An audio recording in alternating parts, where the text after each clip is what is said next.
Well, Your Excellency, thank you very much for speaking with us. We're here at the Investopia conference, and in fact, you and I are going to be sitting on a panel tomorrow to talk about the investment opportunities and the trade links between the UAE and some African nations. So let me just start off by asking you, how do you make Nigeria an attractive investment destination? Well, the President in the last 18 months has undertaken serious reforms that have begun to yield fruit. So you have more investors coming in just by taking care of the currency issues, taking care of inflation, all the monetary and fiscal tidying up. And now it's time for trade policy and investment. Yeah, well, your central bank governor has actually said that the Naira is currently at its most competitive. How is the country, do you think, positioning to take advantage of that currency stability? We're here, we're open for trade. We're ready to exponentially grow our trade with UAE, and that's why we're here. The presidents of both countries have great relations, and we're open for partnership. We're ready to welcome businesses from the UAE to Nigeria. We're also looking forward to trading with the UAE in areas of construction, services. So it's a win-win for everybody. Yeah, you precipitated my question. I was going to ask you what sectors are looking most ripe for investment. I think the usual is energy, but then we have construction. We also have food security. We have digital trade.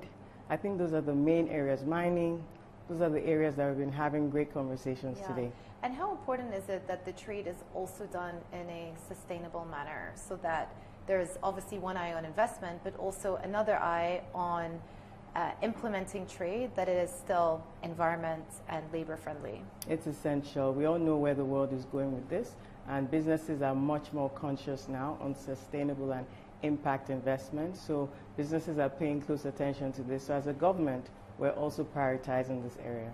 You touched on this at the beginning of the interview. You talked about some of the reforms that the president has introduced. Could you give us some more color on what types of reforms could be introduced to, or further reforms that could be introduced to encourage more and more FDI flow? Well, now what we've been doing is focusing on areas that G2G, as sovereign wealth authorities, de-risking a lot of transactions where we want to attract businesses from certain governments.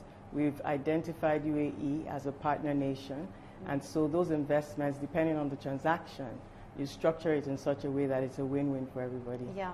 Well, we talked about the trade between the UAE and Nigeria. Let me just ask you about intra-African trade. How do you rate the progress so far on the AFCFTA? It's been 5 years and the trade has begun. This is now an inflection point, the 5-year assessment period. A country like Nigeria, just in Addis Ababa last week, was named Digital Trade Champion. Yeah. It's an area we're competitive. We're leaning on services, over 50% of our GDP. It's where our young people are competitive, over 200 million people. As you know, out of 9 unicorns on the African continent, 5 are from Nigeria. So we continue to push in this area. Agriculture is also a great area, and exports all across. It gives companies from other regions an opportunity to access a market of over 1.4 billion people. Yeah.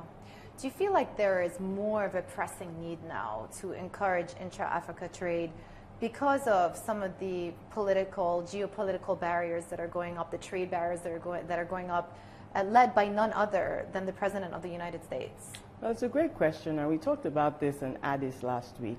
And the Africa Club had a breakfast. That's the multilateral institutions from Africa, AFRIXIM, AFDB, African RE, and they'd catalyzed over $70 billion in 1 year for capital across the continent. I mean, this is where we need to put on our big girl shoes and big boy shoes and leverage capital and new relationships to make sure that Africa doesn't lose out, doesn't feel destabilized, the dependency syndrome doesn't work.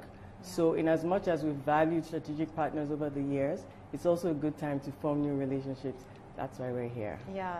Do you have a target for how much inter-Africa trade you're looking at? Certainly the more, the better. I'll keep my figures close to my chest. Yeah. But we continue to make sure that particularly in the areas, the sectors that we've chosen, we've identified the trade patterns, the values attached to that, and we're going to leverage and optimize the agreement as much as possible.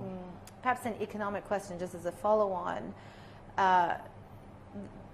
Would you consider, say, encouraging less use of USD, hard currency, and more use of local currency amongst inter-Africa trade to encourage and help some of the domestic trade push? Yeah, so definitely that helps. It's already happening. Afrexim already has its payment system that was launched, so we can trade, intra-African trade, we can pay in our local currencies, and it's already helping. It also reduces charges from correspondent banks, but other financial, you know, the global financial system and how it works, we have to look at where we can make savings, while we can remain competitive. So these are some of the solutions that have already been instigated on the continent because we realize how it can benefit African countries. Yeah.